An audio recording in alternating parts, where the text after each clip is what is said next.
পৃথিবীর মানুষের জন্য হাল্ক যখন বিশাল এক হুমকিতে পরিণত হয়, তখন আর কোনো উপায় না পেয়ে ইলুমিনাটির 4 সদস্য Iron Man, Mister Fantastic, Doctor Strange আর ব্ল্যাক বোল্ট ওকে সাকার নামক এক গ্রহে পাঠিয়ে দেয়, যেখানে ওর উপর করা হয় অমানসিক নির্যাতন।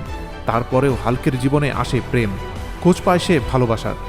তবে যেই স্পেস শাটল ওকে নিয়ে গিয়েছিল সাকারে, সেটা হঠাৎই বিস্ফোরিত হয়ে হত্যা করে ওর স্ত্রীকে, হাল্কের অনাগত সন্তান সহ।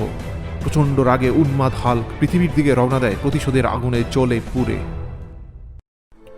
হ্যালো এভরিওয়ান, আমি অহর আরসালান আর আপনারা দেখছেন কমিক্স স্টোরি বাংলা চ্যানেল। এই চ্যানেলে আমাদের প্রিয় সব কমিক্স যেগুলো কিনা প্রাথমিকভাবে ইংরেজিতে লেখা হয়েছিল, সেগুলো আমি আপনাদেরকে বাংলায় পড়ে শোনাবো। আজকে আমরা শুরু করছি মার্ভেল কমিক্স থেকে প্রকাশিত ওয়ার্ল্ড ওয়ার হাল্ক সিরিজটি। এই সিরিজে 5টি পর্ব আছে। কমিক্সটি প্রকাশিত হয় 2007 সালে, আর এটি লিখেছেন সুলেখক গ্রেগ প্যাক। সাথে ছিলেন আঁকিয়া হিসাবে জন রোমিটা জুনিয়র। চলুন শুরু করি ওয়ার্ল্ড ওয়ার হাল্কের প্রথম পর্ব। North American Aerospace Defense Command আউটপোস্টে দেখা যায় দুজন অফিসার নিজেদের মধ্যে খুনসুটি আর গালগল্পে মশগুল। ঠিক তখনই একজন অফিসারের কানে সেক্টর 12-3 অ্যাপল বেকার 44 মানে চাঁদের উপর নজর রাখা স্যাটেলাইট থেকে চাঁদের উপর কিছু একটা গন্ডগোলের আওয়াজ ভেসে আসে। সেই অফিসার তার সহকারী অফিসারকে বলে চাঁদের উপর কিছু একটা আছে, বেশ বড় কিছু। তখন আমরা অ্যাটিল্যান্ড মানে চাঁদে ইনহিউম্যানদের বাড়ির পাশে বিশাল একজোড়া পায়ের দেখা পাই।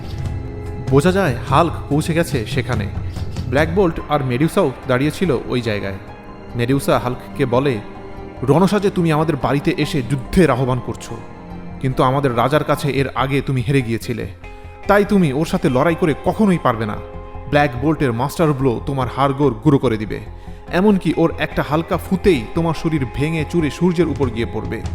যেখানে আছো তাই সেখানেই দাঁড়িয়ে থাকো।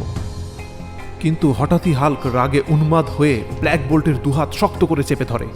ব্ল্যাক বোল্ট তখন হাল্কের দিকে তাকিয়ে হালকা করে বলে, যথেষ্ট, আর প্রচণ্ড এক শক্তি হাল্ককে পিছিয়ে দেয়।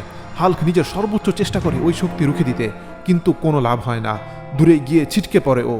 হাল্ক হেরে গেছে ভেবে ব্ল্যাক বোল্ট মেডিউসাকে নিয়ে উল্টো ঘুরে ফিরে যেতে শুরু করে।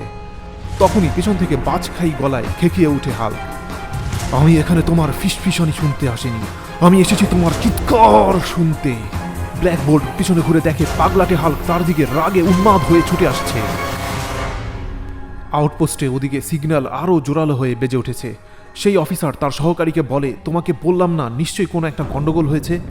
সহকারী অফিসার তখন তার কমান্ডিং অফিসারকে জানায় যে চাঁদে একটা বিস্ফোরণ ঘটেছে, যাতে করে চাঁদ তার কক্ষপথ থেকে বেশ কিছুটা সরে গেছে।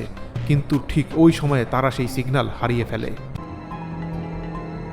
এরপর আমরা দেখতে পাই সাংবাদিকেরা শিল্ডের বর্তমান পরিচালক টনি স্টার্ক মানে আয়রন ম্যানের ইন্টারভিউ নেওয়ার জোর চেষ্টা চালাচ্ছে। টনি স্টার্ক প্রধানমন্ত্রীর সাথে ফোনে কথা বলছিল। প্রধানমন্ত্রীকে ও জানায় কিছু একটা ওদের স্যাটেলাইটকে আঘাত করেছে, তার তদন্ত করতে সেই জন্য টনি স্টার্কের প্রধানমন্ত্রীর অনুমতি প্রয়োজন। প্রধানমন্ত্রী তার উত্তরে বলেন, অনেক দেরি হয়ে গেছে, সে নিউ ইয়র্কে পৌঁছে গেছে। তখনই আমরা হাল্কের স্পেসশিপটি দেখতে পাই, যা কিনা শহরের মাঝখানে হাল্কের দেহের বিশাল এক ছবি প্রজেক্ট করছিল। হাল্ক সবাইকে বলে, হে দুর্বল মানুষেরা, আমি এখানে ধ্বংসযজ্ঞ চালাতে এসেছি, তবে তোমাদের জানা উচিত এই কাজের জন্য দায়ী কারা। শহরের সব স্ক্রিনে তখন Mister Fantastic, Iron Man, Doctor Strange আর ব্ল্যাক বোল্টের ছবি দেখানো হয়। হাল্ক বলতে শুরু করে, তোমরা যাদের হিরো মনে করো, আমি মনে করি তারা এক একটা খুনের দানব। শুনে দেখো তোমরা, ওরা আমাকে হত্যার চেষ্টা করার আগে কি বলেছিল। তখন আমরা রিড রিচার্ডস মানে মিস্টার ফ্যান্টাস্টিকের গলা শুনতে পাই। সে বলছে, ব্রুস, তোমাকে আমি সবসময় বন্ধু বলে মনে করি, সেজন্য তোমার কাছে আমি ক্ষমা প্রার্থী, কিন্তু আমাদের সবার ভালোর জন্যেই তোমাকে অনেক দূরে কোথাও পাঠিয়ে দিতে হচ্ছে। এটাই একমাত্র উপায় পৃথিবীর মানুষকে বিপদ থেকে রক্ষা করবার। আবার হাল্কের কণ্ঠ শুনতে পাই আমরা, এই চারজন আমাকে অন্তরিক্ষে ছুঁড়ে ফেলেছে, সাকার নামক এক গ্রহে আমাকে পাঠিয়ে দিয়েছে, যেখানে আমাকে মেরে কেটে ফেলতে পারত। ওখানকার রাজা প্রথমে আমাকে তার গোলাম বানায়, এরপর আমাকে গ্ল্যাডিয়েটর বানিয়ে মরবার জন্য পাঠিয়ে দেয়, কিন্তু আমি আমার সঙ্গীদের নিয়ে বেঁচে যাই। হলোগ্রামে আমরা হাল্কের সঙ্গীদের ছবি দেখতে পাই। ওর সাথে আছে কর্গ, মিক, অ্যালোই, ব্রড আর হিরোইন। হাল্ক বলতে থাকে, এরপর আমরা সেখানে নতুন এক পৃথিবী বানাই। আমি হই সেখানকার রাজা, আমার এক রানীও ছিল। কিন্তু তখনই তোমাদের এই হিরোরা একটা বোম সেখানে পাঠিয়ে দেয়, যার ফলে লাখ লাখ লোকের মৃত্যু হয়। হাল্ক এরপর নিজের স্পেসশিপ থেকে কথা বলতে বলতে বের হয়ে আসে। এখন এই শহরকে আমি ধসিয়ে তছনছ করে দেব। এখান থেকে পালাবার জন্য তোমাদেরকে মাত্র 24 ঘন্টা সময় দিচ্ছি। আবার আমি যখন ফিরে আসব, আমার সামনে মিস্টার ফ্যান্টাস্টিক, আয়রন ম্যান আর ডক্টর স্ট্রেঞ্জকে দেখতে চাই। আর ওরা যদি তা না করে, তাহলে আমি সবার এই অবস্থা করব। এরপর হাল্ক ব্ল্যাক বোল্টের পিটিয়ে ক্ষত বিক্ষত করা শরীরের ছবি দেখায়। তারপর স্পেসশিপে করে হাল্ক সেখান থেকে চলে যায়। আর আমরা দেখা পাই আয়রন ম্যানের। চাঁদের সিগন্যাল বিশ্লেষণকারী কমান্ডার অফিসারকে ও বলছে, আমি স্যাটেলাইট ঠিক করতে যাচ্ছি। কিন্তু সেই অফিসার ওকে তা করতে নিষেধ করে। আয়রন ম্যান উত্তর দেয়, আমি তোমার অনুমতি চাইছি না, শুধু জানিয়ে দিলাম। এরপর স্যাটেলাইটের কাছে পৌঁছে আয়রন ম্যান ওদেরকে জানায়, আমি স্যাটেলাইটের মেন ফ্রেমে ঢুকে কোড ঠিক করার চেষ্টা করছি, আমার উপর একটা নজর রেখো তো। হাল্কের জাহাজ থেকে কেউ ওই স্যাটেলাইটগুলো নিয়ন্ত্রণ করছে। সে হাল্ককে জানায় আয়রন ম্যান আবার স্যাটেলাইটের দখল নিয়ে নিতে যাচ্ছিল, কিন্তু আমি ওকে স্যাটেলাইটের মাঝে আটকে ফেলেছি। ঠিক তখনই একটা সিগন্যাল স্যাটেলাইট থেকে এসে আয়রন ম্যানকে আঘাত করে। কমান্ডিং অফিসার আয়রন ম্যানকে জিজ্ঞাসা করে, কি ছিল সেটা? তখন আয়রন ম্যান জানায়, কেউ ভ্যালু বদল করে আমার দিকে ফিডব্যাক দিয়ে মেরেছে। সেই কমান্ডিং অফিসার বলে, আমাদের 1 ঘন্টা সময় দিন স্যার, আমরা নিউক্লিয়ার মিসাইল অনলাইনে আনছি। ঠিক তখন ডক্টর স্ট্রেঞ্জের গলার আওয়াজ শুনতে পাই আমরা। আয়রন ম্যানকে সে জিজ্ঞেস করে, যেখানে ব্ল্যাক বোল্টের গলার আওয়াজ হাল্কের কিছু করতে পারল না, সেখানে তোমার এইসব যন্ত্রপাতি ওকে আটকাতে পারবে কি? রাগের সাথে সাথে ওর শরীরের শক্তিও বেড়ে চলেছে। কিন্তু আয়রন ম্যান হাল্ককে আবার দূরে কোথাও পাঠিয়ে দেওয়ার কথা বললে ডক্টর স্ট্রেঞ্জ উত্তর দেয়, না, এই সমস্যা আমাদের সৃষ্টি, তাই এর সমাধানও আমাদেরকেই করতে হবে। 24 ঘন্টা সময় আছে হাতে, এর মধ্যে আমাদের সবাইকে তৈরি হয়ে যেতে হবে। তুমি চাইলে আমার সহকারীরা ম্যানহাটন খালি করতে সাহায্য করতে পারবে, যদি ওদেরকে গ্রেফতার করা না হয় আর কি। আয়রন ম্যান জানায়, ওরা যদি এই সমস্যা মিটে যাবার পর নিজেরা আত্মসমর্পণ করে, তাহলে তাদের ক্ষমার ব্যবস্থা সে করবে। স্ট্রেঞ্জ বলে, তোমার কি মনে হয় সেই পর্যন্ত আমরা সবাই বেঁচে থাকব? তক্ষুনি প্রধানমন্ত্রীর ফোন আসে আয়রন ম্যানের কাছে। কি হচ্ছে সেখানে জানতে চান তিনি। আয়রন ম্যান জানায়, পুরো শহর খালি করার ব্যবস্থা গ্রহণ করা হয়েছে। প্রধানমন্ত্রী বলেন, ঈশ্বর আমাদের সাহায্য করুন। উত্তরে আয়রন ম্যান বলে, সেটা এই মুহূর্তে সম্ভব না হলেও তার কাছাকাছি কিছু একটা হয়তো করা যাবে। এরপরই আমরা আয়রন ম্যান আর মিস্টার ফ্যান্টাস্টিককে সেন্ট্রি মানে রবার্ট রেনল্ডসের বাসায় দেখতে পাই। আয়রন ম্যান ওকে জিজ্ঞেস করে, হাল্ককে আটকাতে সে ওদেরকে সাহায্য করতে পারবে কিনা। উত্তরে সেন্ট্রি বলে, আমার তা মনে হয় না। হাল্ক আমার বন্ধু। শেষবার আমি ওকে দ্য ভয়েডের সাথে লড়াই করতে দেখেছিলাম, যে কিনা ওর শরীরের সব হাড়গোড় গুঁড়ো গুঁড়ো করে ফেলেছিল। আর তারপরেই জানতে পারলাম আমি সেই ভয়েড। আয়রন ম্যান বলে, কিন্তু সব কিছুর পরে তুমি কিন্তু ভয়েডকে হারিয়েও দিয়েছিলে। তুমি এই পৃথিবীর সবচেয়ে শক্তিশালী ব্যক্তি, আমাদের তোমাকে প্রয়োজন। মিস্টার ফ্যান্টাস্টিক এখানে যোগ করেন, হাল্কের তোমাকে প্রয়োজন। এটা শুনতেই রবার্ট সেন্ট্রিতে পরিণত হয়ে বলে, ঠিক আছে, আমি তৈরি। ওরা বের হয়ে যাচ্ছিল, এমন সময় সেন্ট্রি আয়রন ম্যানকে ডেকে বলে, দাঁড়াও, তোমার সাথে কথা আছে আমার। এদিকে স্পাইডারম্যান ম্যানহাটন শহর থেকে লোকদের বেরিয়ে যেতে সাহায্য করছিল। কিছু লোক এইসব কাজের জন্য ওকেই দায়ী করে ওর উপর হামলা করে বসে। ঠিক তখনই মাটি কেঁপে বিশাল কিছু একটা ধপাস করে ওদের সামনে এসে পড়ে। সবাই মনে করে হাল্ক চলে এসেছে বোধ হয়, কিন্তু আমরা দেখতে পাই না, সেটা আসলে শি হাল্ক। শি হাল্ক সবাইকে বলে, আমি হাল্ক নই, তবে হাল্ক আমার চেয়ে 1000 গুণ বেশি শক্তিশালী। এখন বলো, তোমরা কি সত্যিই চাও ওর সাথে মোলাকাত করতে? এই কথা শুনে কেউ আর সেখানে থাকার সাহস পায় না, দ্রুত সটকে পড়তে আরম্ভ করে সবাই। সুপার হিরোরা সবাইকে ম্যানহাটন ছাড়তে আবার সাহায্য করা শুরু করে। একজন স্পাইডারম্যানকে জিজ্ঞেস করে, কে ওই ব্ল্যাক বোল্ট বাপু? এই জীবনে তো তার নাম শুনিনি কখনো। উত্তরে স্পাইডারম্যান বলে, হাল্কের কাছে মার খাবার আগে ও ছিল এই গ্যালাক্সির দ্বিতীয় সর্বোচ্চ শক্তিশালী ব্যক্তি।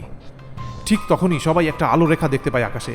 স্পাইডারম্যান বলে, আর কোনো চিন্তা নেই ভাই লোক, পৃথিবীর সবচেয়ে শক্তিশালী লোক চলে এসেছে আমাদের উদ্ধারে, যার নাম সেন্ট্রি। কিন্তু এরপরেই সবাই বুঝতে পারে সেটা সেন্ট্রি নয়। আয়রন ম্যান হাল্কবাস্টারের আর্মার পরে সেখানে হাজির হয়েছে। স্পাইডারম্যান আয়রন ম্যানকে বলে, কিছু মনে করো না বস, কিন্তু আমাদের সেন্ট্রিকে প্রয়োজন, তোমাকে নয়। সঠিক সময়ে পৌঁছে যাবে সেন্ট্রি এখানে, উত্তর দেয় আয়রন ম্যান। ওদের কথার মাঝখানে স্পাইডারম্যানের স্পাইডার সেন্স জেগে ওঠে। এদিক ওদিক তাকাতেই সবার তখন নজরে আসে হাল্কের স্পেসশিপ। আয়রন ম্যান স্পাইডারম্যানকে সাধারণ মানুষদের ব্যারিকেডের পিছনে সরিয়ে নিয়ে যেতে নির্দেশ করে। She Hulk, Luke Cage, Wonder Man আর মিস মার্ভেলকে লড়াইয়ের জায়গা ঘিরে রাখার অনুরোধ করে। ওদেরকে জানায় এই লড়াই তার একার। আরেকটা জিনিস সবাই মনে রাখবে, হাল্ক যত রাখবে তত বেশি শক্তিশালী হবে। তাই ওর বা আমার যে কেউ একজনের কিছু হবার আগে তোমরা কেউ আক্রমণ করে বসো না যেন। হাল্ক নিজের জাহাজ থেকে নিচে নেমে আসে দ্রুত, আর এরপরই হাল্ক এবং আয়রন ম্যান দুজনের দিকে মিসাইলের মতো ছুটে যায়। দুজনের সংঘাতে বিশাল এক সংঘর্ষের সৃষ্টি হয়, যার ধাক্কায় আশেপাশে সবকিছু তীব্র বেগে নড়ে ওঠে। সাংবাদিকেরা হেলিকপ্টার থেকে এই লড়াই সম্প্রচার করছিল পুরো পৃথিবীতে। ঠিক তখনই ওদের কাছে একটা ট্রান্সমিশন আসতে থাকে, যেটা টনি স্টার্ক মানে আয়রন ম্যান শিল্ডের পরিচালক হিসেবে ওদের কাছে পাঠাচ্ছিল। সেই ট্রান্সমিশনে ও বলে, হ্যাঁ, আমি সেই ব্যক্তি যে কিনা হাল্ককে অন্তরিক্ষে ছুঁড়ে ফেলেছিলাম। তো এখন ওর ফিরে আসার জন্য আপনারা যদি কাউকে দায়ী করতে চান তাহলে সেটা আমাকে করুন। আমরা দেখতে পাই আয়রন ম্যান হাল্ককে চাপটে ধরে নিচের দিকে নিয়ে আসছে, আর ট্রান্সমিশনে বলছে, আমি যা করেছি, যা করতে যাচ্ছি আর ভবিষ্যতে যা করব তার সবই এই পৃথিবীকে রক্ষা করার জন্য। কেউ আমাকে একবার বলেছিল, with great power comes great responsibility, যেটা শুনতে অনেক হালকা মনে হলেও সত্যিকার অর্থে বিষয়টা এতটা সহজ না। এটা বলে ও হাল্ককে নিয়ে মাটিতে সজোরে আছড়ে পড়ে, কিন্তু কথা চালিয়ে যায়। এই আর্মার পরবার পরে আমার শারীরিক শক্তি অনেক বেড়ে যায়, কিন্তু এর সাথে দায়িত্ব আর কর্তব্যও বৃদ্ধি পায়। কিন্তু আজ আমি আমার কাজ করে যাব। আজ আমি আপনাদেরকে রক্ষা করব। তার জন্য আমাকে যা যা করা লাগে তাই করব। এই বলে আয়রন ম্যান হাল্ককে চোরালো এক ঘুষি এঁকে দেয়। সেই শক্তিশালী ঘুষিতে হাল্ক 2-3টা বিল্ডিং ফুটো করে ছিটকে অনেক দূরে গিয়ে পড়ে। আয়রন ম্যান বলতে থাকে, হাল্কের শক্তি কমাতে ওর শরীরের মধ্যে ন্যানোবটস ঢুকিয়ে দিয়েছি আমি, কিন্তু সেগুলো ওকে কতক্ষণ মাটিতে দেবে রাখতে পারবে তার কোনো নিশ্চয়তা নেই। কিন্তু আমি জানি আমার বন্ধু ব্রুস ব্যানারও আমার জায়গায় হলে এই কাজই করত। আমি তাই এই কাজের দায়িত্ব নিজের কাঁধে নিচ্ছি। ঠিক তখনই কিছু যুদ্ধজাহাজ সেখানে এসে হাল্কের উপর মিসাইল ছুটতে থাকে, যার ফলে সেখানে এক বিশাল বিস্ফোরণের সৃষ্টি হয়। হাল্ক তার স্ত্রীর নাম ধরে চিৎকার করে ওঠে, কায়রা! হাল্কের নিজের স্ত্রী কায়রার সাথে অতিবাহিত করা প্ল্যানেট সাকারের দিনগুলোর কথা মনে পড়ে যায়। কত সুখী ছিল ওরা। এরপর একটা স্পেস শাটল সেখানে পৌঁছে ওদের জীবন তছনছ করে দিয়েছে, যাতে ওর স্ত্রী ওর থেকে দূরে চলে গেছে। সব কিছু হারিয়ে বসেছে সে। মিসাইলের আগুন কিছুটা নিভে আসলে আমরা হাল্কের দেখা পাই। ওই মিসাইল আক্রমণ ওর শরীরে আঁচড়ও কাটতে পারেনি। রক্তচক্ষু মেলে সে আয়রন ম্যানের দিকে তাকিয়ে বলে, তুমি ওকে হত্যা করেছ, তুমি হত্যাকারী। আয়রন ম্যান বুঝে যায় এবার তার খবর আছে। হাল্ক প্রচণ্ড শক্তিতে তুমুল বেগে আক্রমণ করে বসে আয়রন ম্যানকে ধরে সেন্ট্রি টাওয়ারের দিকে ছুঁড়ে মারে ও। আয়রন ম্যান সেই আঘাত সামলে উঠবার আগেই হাল্ক ওর উপর আবার আক্রমণ চালায়। লাগাতার ঘুষি লাথি যা পারে ও ছুঁড়ে মারতে থাকে আয়রন ম্যানের দিকে। দূরে দাঁড়িয়ে থাকা সুপার হিরোদের হতভম্ব চোখের সামনে সেন্ট্রির ওই টাওয়ার ভেঙে পড়তে শুরু করে, কিন্তু বাইরে থেকে বোঝা যাচ্ছিল না কে কাকে মারছে। হাল্ক একের পর এক চরম আঘাতে হাল্কবাস্টার ধ্বংস করে যাচ্ছিল। ভবনটির আর দাঁড়িয়ে থাকার মতো অবস্থা থাকে না। ওদের দুজনকে নিয়ে মাটিতে ধসে পড়ে সেটা। দৌড়ে যায় সবাই সেই ধ্বংসস্তূপের দিকে। কে জিতলো আর কে হারলো সেটা খুঁজে বের করতে হবে। ওদের সামনে ধীরে ধীরে একটা ছায়া স্পষ্ট হতে থাকে। আতঙ্ক চোখে নিয়ে সবাই দেখতে পায় হাল্ক মুখে তীব্র গর্জন করতে করতে উঠে দাঁড়িয়েছে।